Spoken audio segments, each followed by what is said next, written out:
বল আর জীবনে তর্ক করবি না বাবা? হ্যাঁ ছাড়ো, আর মুখের উপর তর্ক করবি না মানে? আর করবি তর্ক? যদি লজ্জা থেকে থাকে না আর কোনোদিনও আমার সাথে তর্ক করবি না। আমার মুখের উপর তর্ক করাস? হ্যাঁ সামান্য কয়টা কাজ দিছি, এই কাজই করতে পারিস না, খাওয়ার সময় না আগে আগে থাকিস। আম্মা আপনার জন্য না একটা সারপ্রাইজ আছে, সারপ্রাইজটা নেবেন না?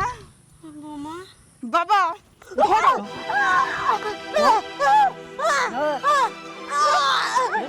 শাড়ি পরার এত শখ, নতুন শাড়ি, তুই কি ভেবেছিস তোকে আমি মার্কেটে নিয়ে যাবো?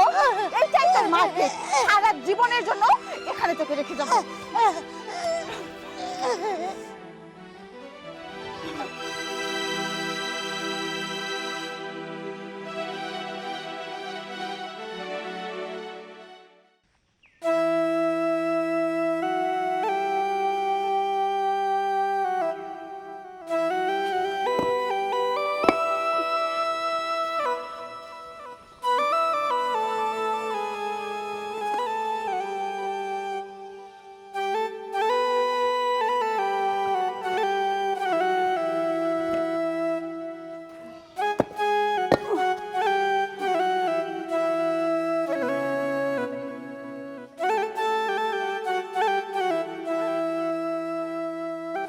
আগে ড্রামটা সরালেই, নাহলে তো বোমা এসে আবার রাগারাগি করবে রে।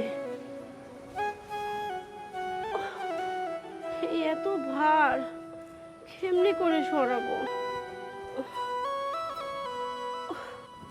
আগে একটু পানি তুলে ফেলা দিয়ে নেই, তারপরে না হয় সরাবো না। কিরে বুড়ি, তোর এই কাজগুলো এখনো করা হয়নি? সামান্য একটা ড্রাম এখান থেকে ওইখানে রাখবি, তাই যুক্ত হচ্ছে না?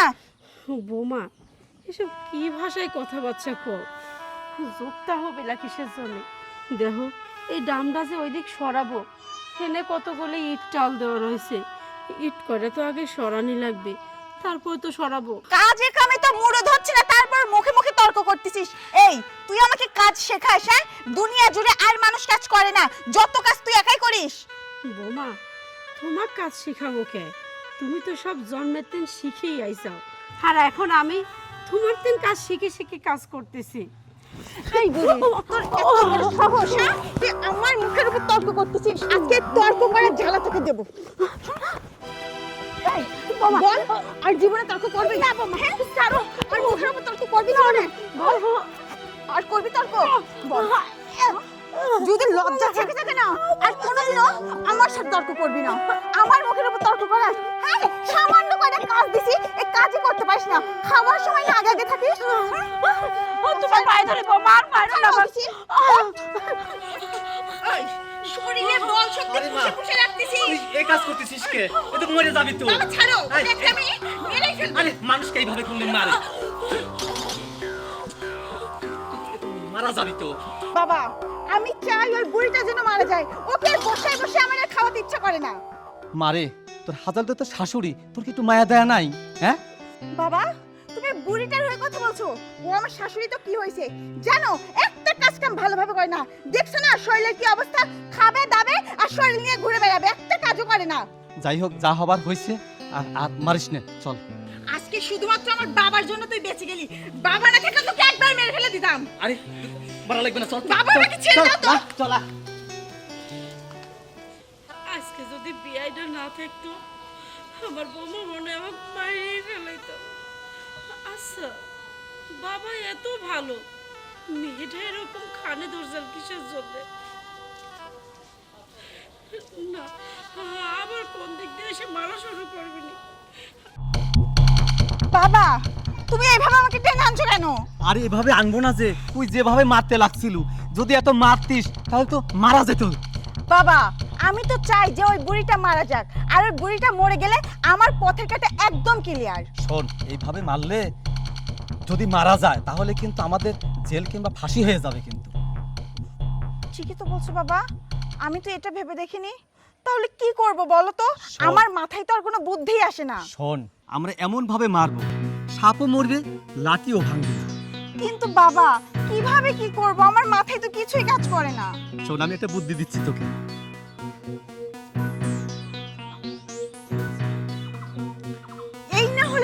আমার বাবা। বাবা, তুমি এই বুদ্ধিটা আমাকে আগে দিতে পারলে না? যাই হোক, চলো এখন থেকে এই বুদ্ধি মোতাবেকই কাজ শুরু করি। চল।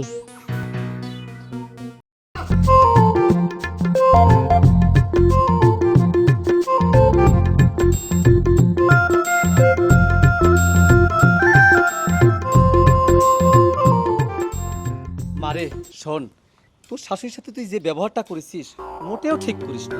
শাশুড়ি তো মায়ের মতো। যা, মাপ মাপ নে তোর শাশুড়ির কাছ থেকে মাপ নে।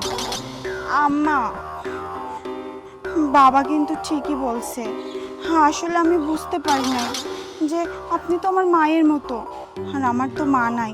এখন আপনিই তো আমার মা। আমি না হয় আপনার কাছে একটু অন্যায় করে ফেলছি।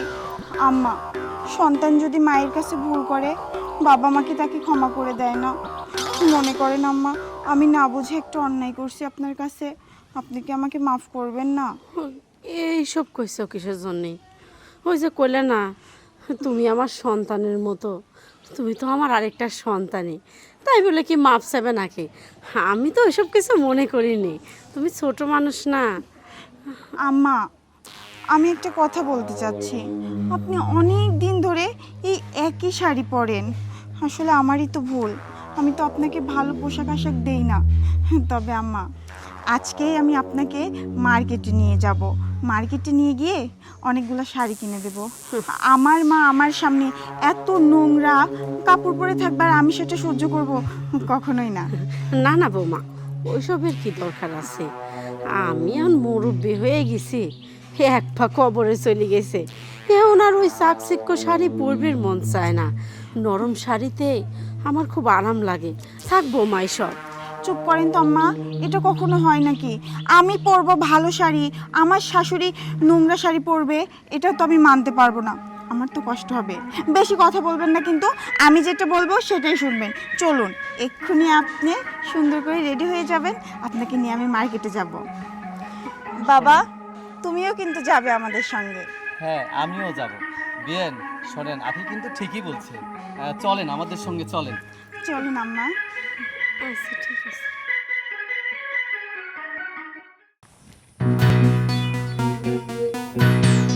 বৌমা, আর কত দূর?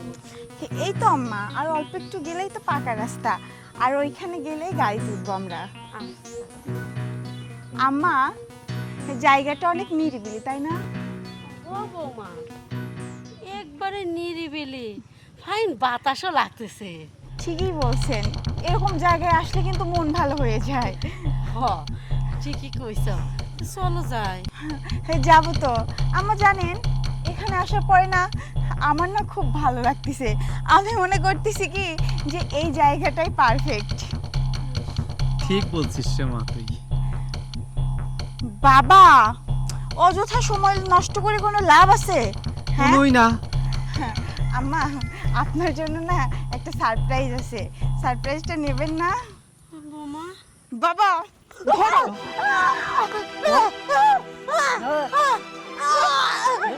শাড়ি পরার এত শখ, নতুন শাড়ি, তুই কি ভেবেছিস তোকে আমি মার্কেটে নিয়ে যাবো?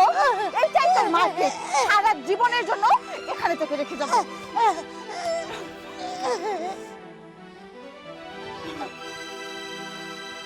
বাবা, পথের কাটা ক্লিয়ার, হাত দিও না। এখানে আর সময় নষ্ট করে কোনো লাভ নেই বাবা, চলো চলো যাই। চল দেখি কিন্তু চল।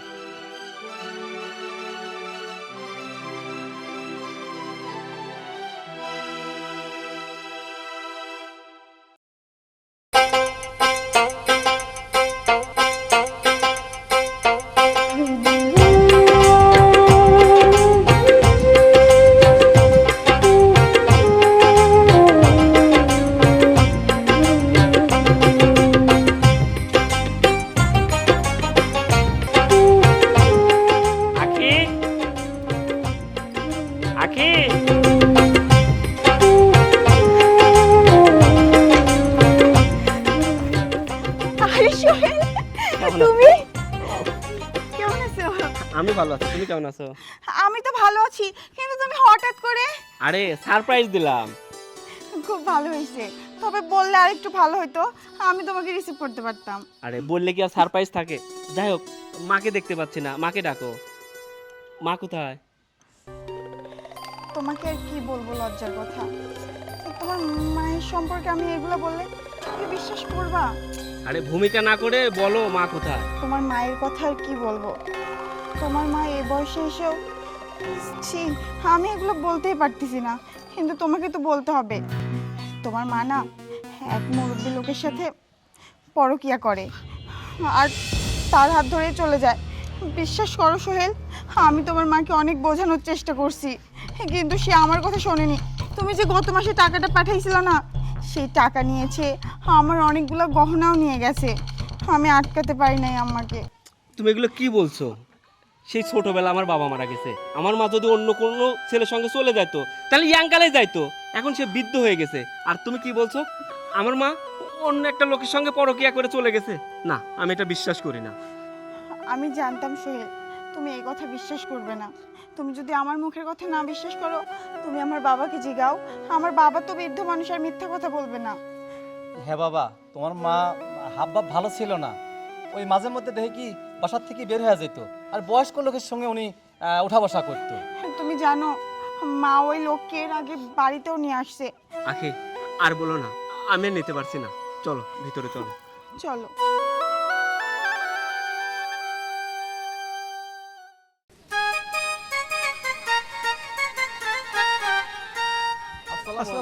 ওয়ালাইকুম সালাম, কেমন আছো? এই তো আলহামদুলিল্লাহ ভালো আছি, আপনি কেমন আছেন ভাই? আমার আর ভালো রে ভাই, প্রবাস থেকে কত স্বপ্ন নিয়ে দেশে আসলাম, এত কষ্ট করলাম, অনেক টাকা উপার্জন করলাম, কিন্তু বাড়িতে এসে ভালো থাকতে পারতেছি না। আচ্ছা এসব কথা থাক, চলো আমাদের বাসায় চলো। না ভাই, আজকে আপনাদের বাসা না, আমাদের বাসায় চলেন।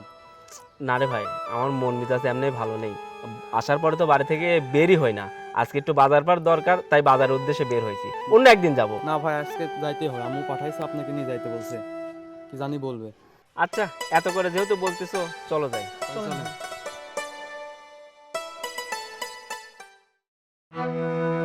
আখি, আখি,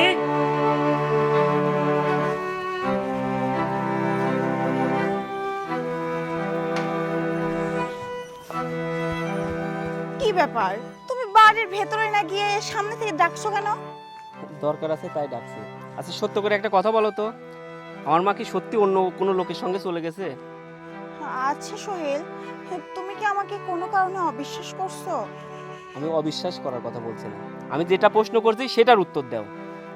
হ্যাঁ অবশ্যই, তোমার মা অন্য একটা লোকের সাথে চলে গেছে, আর এটা তো শুধু আমি তোমাকে বলি নাই, আমার বাবাও তো তোমাকে বললো। আর যদি আমাদের কথাও তোমার বিশ্বাস না হয়, তুমি খোঁজ নিয়ে দেখতে পারো।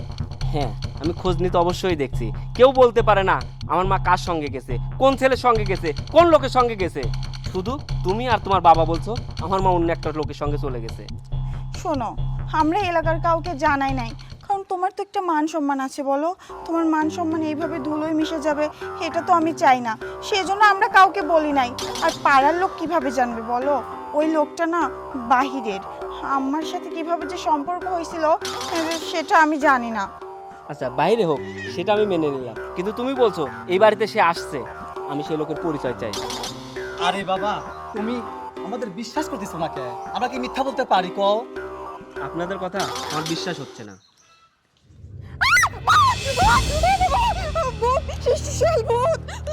ভূত না, এটা জ্যান্ত মানুষ, আর এটা আমার মা। কিন্তু আমি তো তোমার মাকে মেরে ফেলছি। হ্যাঁ তুমি আমার মাকে মেরে ফেলছো, কিন্তু রাখে আল্লাহ মারে কে? আল্লাহ তাআলা আমার মাকে বাঁচিয়ে রাখছেন। এবার তোমার মনে অনেক প্রশ্ন যাচ্ছে, একজনকে আমি মেরে ফেললাম, সে কিভাবে বেঁচে রইল, তাই না? তোমরা দুইজন যখন জঙ্গলের মধ্যে আমার মাকে মেরে রেখে আসছিলাম, তখন আমার দুটা ছোট ভাই ওই রাস্তা দিয়ে যাচ্ছিল, তারা ওখানে পৌঁছায় আর আমার মাকে উদ্ধার করে। খালেক ভাই সাথে যে খেলা হইলে বুঝছিস, ফুটবল খেলা, 7টা দিলে এমনি 2 ক্যাচ জিতলেন স্পিরিট, সে হয়েছিল বুঝছি, আবার খেলবে চাচ্ছে ওরা খেলা দিলে দেখছো গেম কইলাই নাই হনে দেখতো চলতো।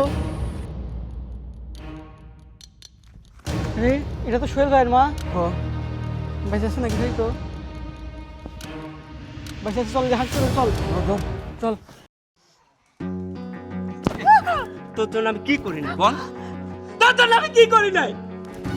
শুধু তোর জন্য ওই দূর প্রবাসে দিনের পর দিন রাতের পর রাত কষ্ট করছি, টাকা উপার্জন করছি।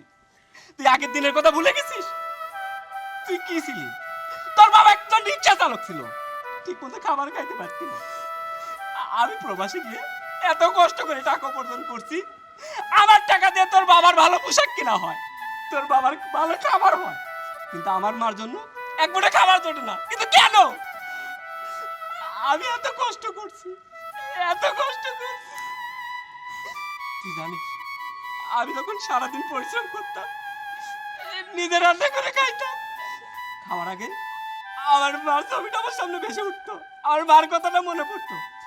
আমি তোকে ফোন দিতাম, তুই বলতি আমার মা খাওয়া দাওয়া করে ঘুমাইছে, অন্য কাজে ব্যস্ত আছে, আমার মার সঙ্গে তুই কথা বলতে দিতি না। আমি তখন প্রবাস থেকে আসলাম, তুই আমার সুন্দর করে বোঝালি আমার মা পরকীয়া করে অন্য একটা লোকের সঙ্গে চলে গেছে, কিন্তু তুই আমার মাকে মেরে ফেলছিস। তোর জন্য আমি কি করি না, তুই আমার মাকে মেরে ফেলছিস কেন? বল বল, আমার কি অপরাধ ছিল? আমার মায়ের কি অপরাধ ছিল? আমার মা তো কখনোই তোকে বৌমা হিসাবে দেখেনি, সবসময় ভাবছে তুই এবারের মেয়ে, আর তুই কিনা আমার মাকে হত্যা করতে চাইছিস। যাই হোক, আমি তোর মতো এরকম কাল লাগিনি সঙ্গে সংসার করব না। আমার উচিত ছিল তোকে আইনের হাতে তুলে দেওয়া, কিন্তু সেটা আমি করবো না। তাই আমি খারাপ কিছু করার আগে তুই আমার বাসা থেকে বের হ। যা, আমার বাসা থেকে বের হ। যা। সোহেল, সোহেল আমার ভুল হয়ে গেছে, আমাকে মাফ করে দাও। তুই যদি আমার কাছে ভুল করতি আমি তোকে ক্ষমা করে দিতাম, কিন্তু তুই তো আমার কাছে ভুল করিস না। তুই আমার এই জায়গায় কষ্ট দিছিস, তুই আমার জান্নাতকে কষ্ট দিছিস, তাই তোর কোনো ক্ষমা নেই। যা, বাসা থেকে বের হ। যা,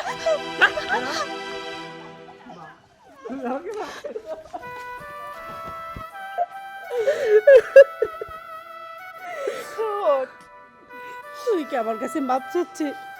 তুই তো কোনো অপরাধ করিসনি। হ্যাঁ, তুই তো সবসময় আমাকে জান্নাতি মনে করিস, কখনো তুই আমাকে কষ্ট দিসনি। তুই কি জানিস যে তোর বউ আমাকে এরকম কষ্ট দিবে? তুই তো জানিস না, তাহলে কিসের জন্য মাপ চাচ্ছিস? মা, সন্তান হিসাবে আমি তোর দায়িত্ব পালন করতে পারি নাই, আমি তোর খোঁজ রাখতে পারি নাই। এই কথা কষ্ট বাজার, তুই আমার দায়িত্ব পালন করছিস, যথেষ্টভাবে পালন করছিস।